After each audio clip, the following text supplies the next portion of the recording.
Looks like you can't come out anymore. Amidst the scorching heat of midsummer, I was asked by Rose, my husband's mother, to clean up the shed in the garden. Although it should have been new, when I peered inside the shed, I found various items scattered around like health equipment my Rose had bought, and old cat toys that were no longer used. I had just left the house with Bob to buy tools for organizing the items inside, when we heard Rose's voice coming from the garden. With a smirk on her face, as if plotting something, Rose locked the empty shed and then forcefully hurled the key she was holding into the river right next to our house, which flowed by. The river, which usually had a gentle flow with its riverbed visible, was just trickling along. However, today was different due to a sudden heavy rain, resulting in an exceptionally rare and raging current. If she were to toss the shed key into such a river, finding the small key would be impossible. Of course, it would become impossible to open the shed. It should have been clear to anyone, but Rose perhaps didn't even realize such a simple fact.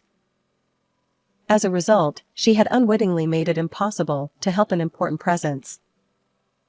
My name is Lucy Mackenzie. My encounter with my husband happened at a marriage-seeking party. Having crossed the age of 40, I had already given up on the idea of marriage, thinking it was too late for me.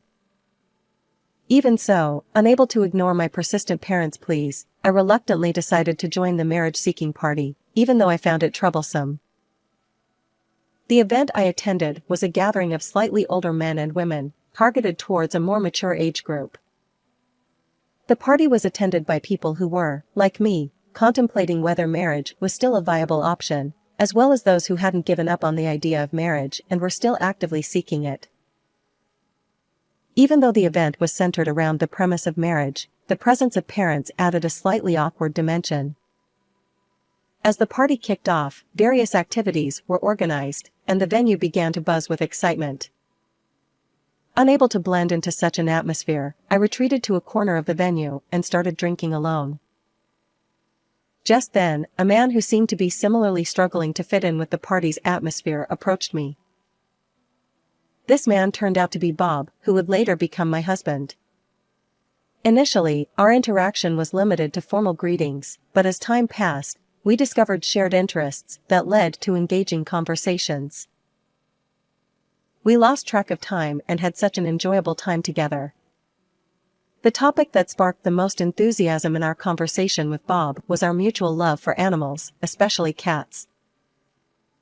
The shared experience of having cats as pets back home became a strong connection that bridged the gap between us. After the party ended, we exchanged brief greetings with each other's parents. However, at that moment, Rose didn't seem very pleased when she looked at me. I assumed that she was probably just observing the type of woman who might become her daughter-in-law, so I didn't pay it much attention. Our relationship progressed smoothly, and eventually, we decided to get married. However, when we made this decision, Rose came up with the idea. Well, in that case, wouldn't it be better for us to live together? So, my husband's parents had their house with a garden remodeled into a two-family home, and we ended up living together.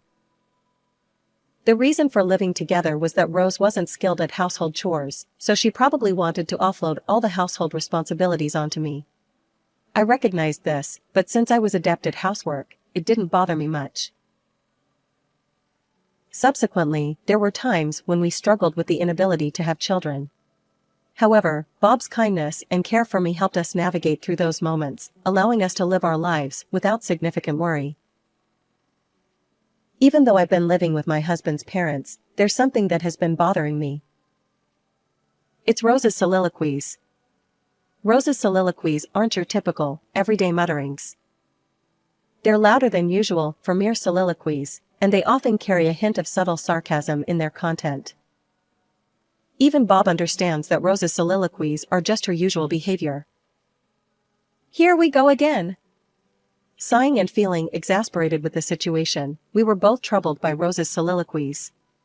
But as time passed and we continued living together, these soliloquies gradually transformed into something more than just casual mutterings. After several months of living together, Rose suddenly started addressing a cat she was holding in her arms. I'd like to see the face of my grandchild too, in an audible voice. It was a deliberate soliloquy that sounded quite contrived. When I questioned my Rose, who seemed to be talking to herself, she responded, "Oh, Lucy, were you there? By the way, did you know? The Anderson family next door is expecting a great-grandchild soon." While creating an atmosphere as if she hadn't noticed me, she began discussing how it's envy-worthy when acquaintances have grandchildren or great-grandchildren born into their families. After that, Rose started almost every day addressing the cat, but in a way that was clearly meant for me to hear. She would say things like, "I wonder when you'll have a child?" in a loud voice that wasn't a mere soliloquy but seemed more like a repetitive catchphrase. The words that transitioned from soliloquies to catchphrases for Rose became particularly pronounced when Brown and Bob were not around. She would say things like, "I wonder about a wife who can't have children," while holding the cat and looking directly at me. One day, when our cat Tater returned home, she seemed unwell and was looking quite lethargic. In a rush, I took Tater to the animal hospital, where I learned that she was pregnant. After bringing Tater back home, I informed everyone that she wasn't sick. Afterward, I asked why we hadn't opted for neutering, considering she was a pet cat. "But, you know, it's just so sad to hurt her body, or change it in any way." From Rose's perspective, the repetitive sarcasm directed at me, which had become her catchphrase, probably didn't seem like something she should feel sorry for. I understand the desire to care for cats, but for indoor cats, it's important to keep them indoors, ensure they are neutered, and take preventive measures such as vaccinations against infections and diseases. Regular health management is crucial. The cats at my parents' house have never skipped essential health measures like neutering, as well as annual vaccinations and other disease preventive measures. I was surprised to learn that Tater at the Mackenzie household hadn't received such care. However, my Rose explained, "Tater should be free to live her life as she wants, so I've never made her do anything she dislikes." In essence, Rose had intentionally refrained from making her undergo these procedures. Several weeks passed, and Tater gave birth safely. As I was being charmed by the adorable newborn kittens, Rose noticed them and commented, "Even though the cute and clever Tater has given birth to so many kittens, it's quite odd that Lucy hasn't had a single child. Something must be wrong, don't you think?" After that, Rose's life seemed to revolve around nothing more than gazing at the cats without any particular purpose. Originally, I was the one responsible for all the household chores at the Mackenzie household.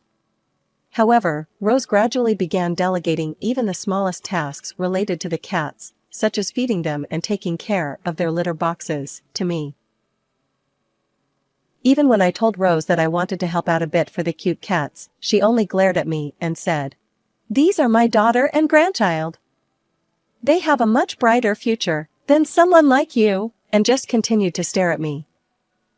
Afterwards, when the kittens became able to move around on their own, she said, "Why are you even in this house? You're lower than an animal that can't even give birth to children, so worship our cat lords." She even tried to make the cats kneel down in front of her.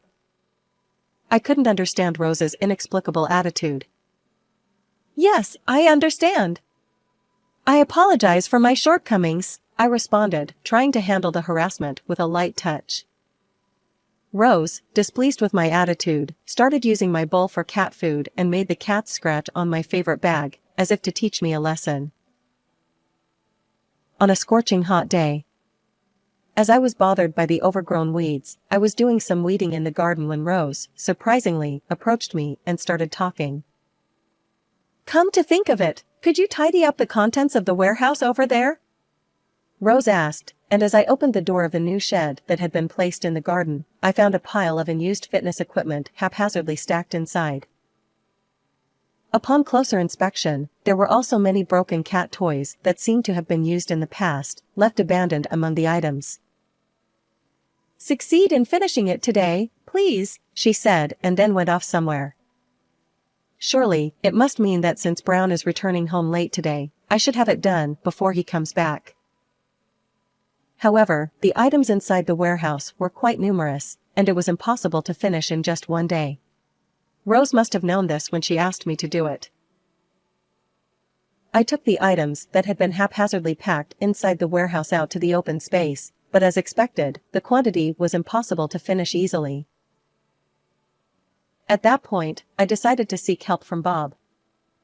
"I have some time right now, so I'll head over there right away." Bob, who readily agreed to help, didn't seem to anticipate that the contents of the garden shed would be in such a terrible state.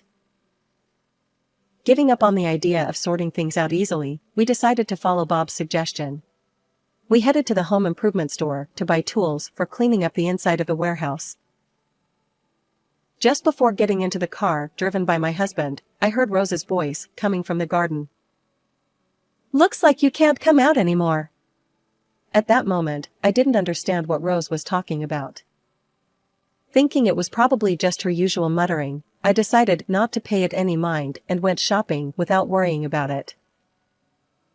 When we arrived at the home improvement store, Bob was enthusiastic about remodeling the inside of the warehouse.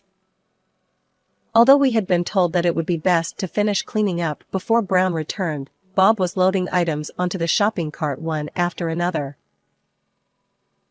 In addition to shelves like the colored boxes, Bob's meticulous shopping included boards and lumber. There were more items than anticipated, and it took longer than planned. Not only did we fill up the trunk of the car, but we also used the rear seats to accommodate the numerous tools we bought. As we returned home, we could hear Rose's voice coming from inside the house. "Tater! Tater! Where are you?" As I opened the front door, Rose looked at me with a puzzled expression on her face. "I'm back now."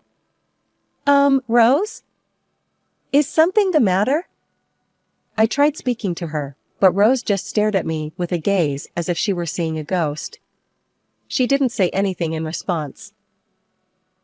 "What's the matter?" When I asked again, Rose responded with a bewildering answer. "You! Why are you here?" I explained that I had gone shopping with Bob to clean up the contents of the warehouse. However, Rose, for some reason finding it puzzling, still seemed unable to grasp the situation.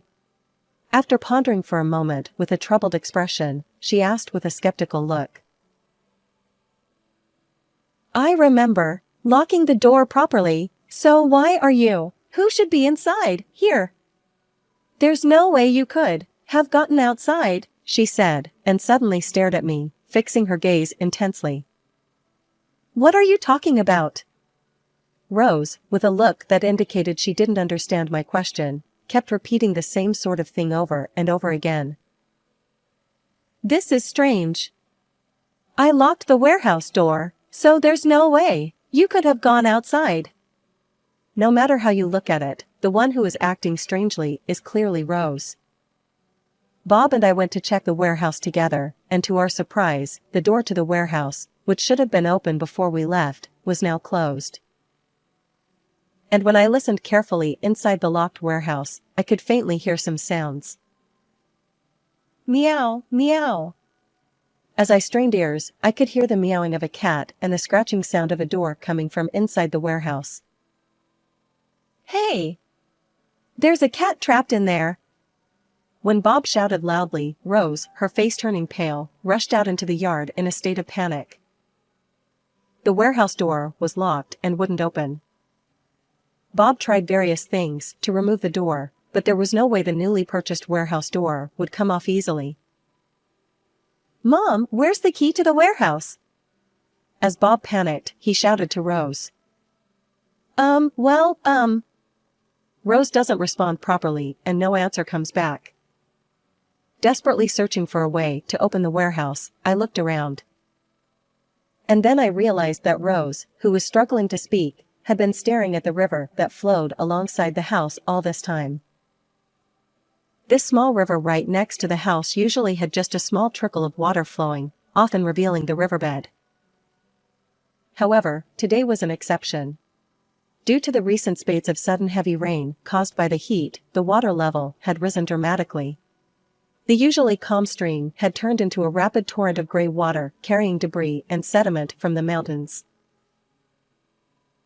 "Rose, did you Throw the warehouse key into that river?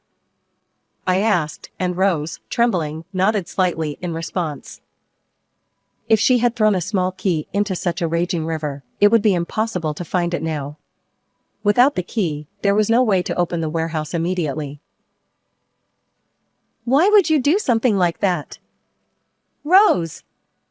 Don't you have a spare key? My panicked Rose was pulling out items one by one from the living room shelves and turning them over. At this rate, even if a spare key was found, it might get lost again in the cluttered room, becoming even harder to find. There's no other choice but to break open the warehouse. Bob, struck by an idea from my words, drove off somewhere and returned with a large crowbar. As Bob forcefully broke open the door and peered inside, there lay a cat that had become limp and motionless, seemingly exhausted. Inside the now unopenable warehouse, there was Tater, the beloved cat of the Mackenzie family, trapped. Tater had been dearly cherished by everyone in the family. As the door was broken open, Rose rushed out to the yard, scooped up Tater in her arms, and burst into loud sobs. And then, surprisingly, Rose suddenly exclaimed, "Ethel. Why? You were supposed to be in there. Return Tater. Give me back my precious daughter." She glared at me with an intense glare, her tone forced. Bob, usually composed, also started to get angry at Rose's abnormal behavior. What's that supposed to mean? Isn't it your fault, Mom? First of all, you were trying to trap Lucy. Even if it was a matter of life and death, you're saying it wouldn't have been a problem if Lucy was the one trapped inside? Locked inside the warehouse with no windows in this scorching heat, being left alone for over 2 hours would put anyone's life in danger, let alone a human. For a small creature like a cat, the risk was even higher. However, Rose, who didn't feel guilty about what she had done, started to counter with reverse anger, as if piling on. It's only natural. A woman who can't bear children, who can't fulfill her duty as a daughter-in-law, is not needed, she exclaimed. Tater might have been playing with the old toys that were placed inside the warehouse. Misinterpreting the sounds, Rose might have thought that I was working inside the warehouse. She then locked the door and proceeded to throw the key into the river. Tears streaming down her face, Rose was holding the limp cat, its eyes rolled back and froth at its mouth, in her arms. While I couldn't forgive Rose, Tater was a cat that everyone in the family cherished. I might have felt hurt by being compared to a cat, but the love for a cat was something entirely separate. Seeing Tater, who had been so endearing, finally become motionless and knowing that I wouldn't be able to see her charming presence anymore, a wave of sadness welled up within me. Ultimately, it was Rose who caused this situation. It might be tough for Rose as well, but I was also in danger, and ultimately, a cat's life was lost. Beyond anger, there was an overwhelming sense of sorrow that couldn't be wiped away. Returning home earlier than planned, Brown rushed to the yard upon hearing the voices of people shouting. What on earth is going on? What happened, Mom? Brown asked, concerned. Rose was crying out while holding the cat in her arms. Bob was staring at Rose with an exasperated expression. Unable to comprehend Rose's side of the story, I said, I'm sorry, Brown. Please ask Rose about it, and pointed at Rose and the cat. Then, after giving me another glare, Rose tearfully conveyed the shocking incident to Brown. It's this woman's fault. I locked the warehouse, but she wasn't inside. Instead, Tater was trapped in there. Rose exclaimed in tears, pointing at me. Rose's inexplicable explanation was incomprehensible to everyone present. Brown asked Rose to repeat her statement to make sure he understood correctly. Are you suggesting that you deliberately locked the warehouse? That's right. I locked up that useless daughter-in-law, threw the key into the river, and yet, she wasn't in the warehouse. What are you going to do about it? Give me back Tater, Rose exclaimed in anger and frustration. Understanding the general situation, Brown, with a fierce expression unlike anything we'd seen before, shouted at Rose. "What the hell are you doing in this scorching heat? Lucy might have been in serious trouble because of you," Brown yelled, his anger evident. "Mom, this is not something a human should do. I can't stand this anymore," Bob shouted in frustration. Bob, even more furious than Brown, was also shouting at Rose. Brown and Bob, who had never been so intensely angry before, were displaying a side we had never seen. However, Rose, who was crying out of sadness, was providing only excuses that she believed were justified, despite the anger being directed at her. "I don't care about you anymore. Do whatever you want with the cat or anything else." Brown's frustration was evident in his words. Utterly exasperated, Brown left my sobbing Rose in the yard and went back into the house. Shortly after that, Bob took arm and led me back into the house as well. Surprisingly, the next morning, Rose was still in the yard, holding the motionless cat in her arms.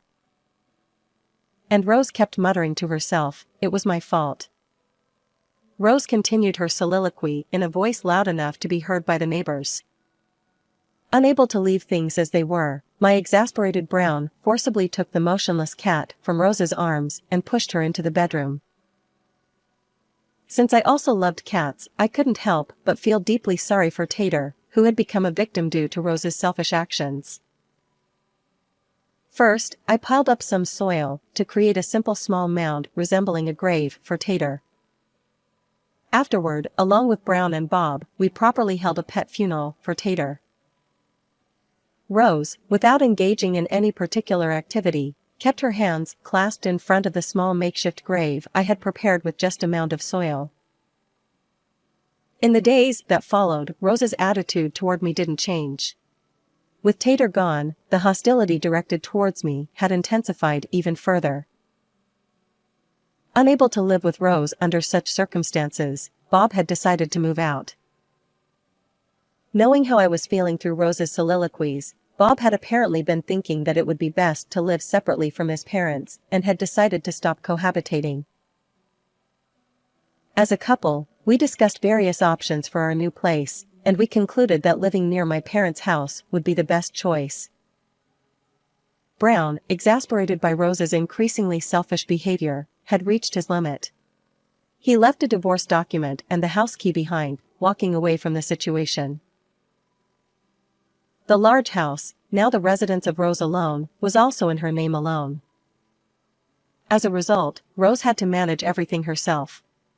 However, she had never worked and had been a full-time homemaker, so she had no income to cover the expenses like taxes and maintenance costs. Unable to receive any financial support from Brown, Rose was left to her own devices. She ended up accumulating significant debt from consumer loans to cover her living expenses. Unable to sustain living there, Rose eventually had to give up the house she had lived in for just about a year. Selling the house only cleared her debts, and Rose was left without any savings for her future. She began living alone in a nearby apartment while relying on public assistance for her livelihood. Since then, we lost contact and haven't seen each other. However, it's rumored that she's become notorious as a nuisance in the apartment complex, occupying vacant units and allowing stray cats to breed unchecked. It seems likely that such actions have led to her current situation. I've heard rumors that she might be facing eviction from the apartment complex she's been living in soon. My husband and I found a suitable second-hand property near my parents' house, and we started a new life there with the two of us and our 2 cats. The cats we live with now are the remaining 2 from the litter that Tater gave birth to. We couldn't find anyone in the neighborhood to adopt them, so they stayed with us. I cherished the 2 cats as if they were my own children. It seems that Bob had been preparing for independence, as he rented an office near our new home and resumed his work. I also helped Bob with his work, so the 2 of us managed to live comfortably together. 2 years into our new life, as we started to have a bit more stability, a long-awaited joy came into our lives, we were blessed with our first child. My parents were also very happy when I told them that their first grandchild was born. Since my husband had been in touch with his father even after leaving home, when we informed him about the birth this time and told him that his first grandchild had been born, he was overjoyed and tears welled up in his eyes. Brown, who started contacting us frequently due to the charm of his first grandchild, also mentioned that living alone now felt lonely. However, lately it seems he has gained new companions, or rather, cohabiting animals, and is enjoying this new life to the fullest. By the way, Brown actually loves dogs more than cats, and he is currently living with one dog as his companion. I used to think that getting married wasn't something I needed at this point, but now that I've been able to show my parents the face of their grandchild, I believe marrying Bob was a great decision. And I've also become more involved in the activities of the cat rescue organization, offering my cooperation. I am now surrounded by adorable children and lovely cats. I am leading a happy life with 3 children and 2 cats.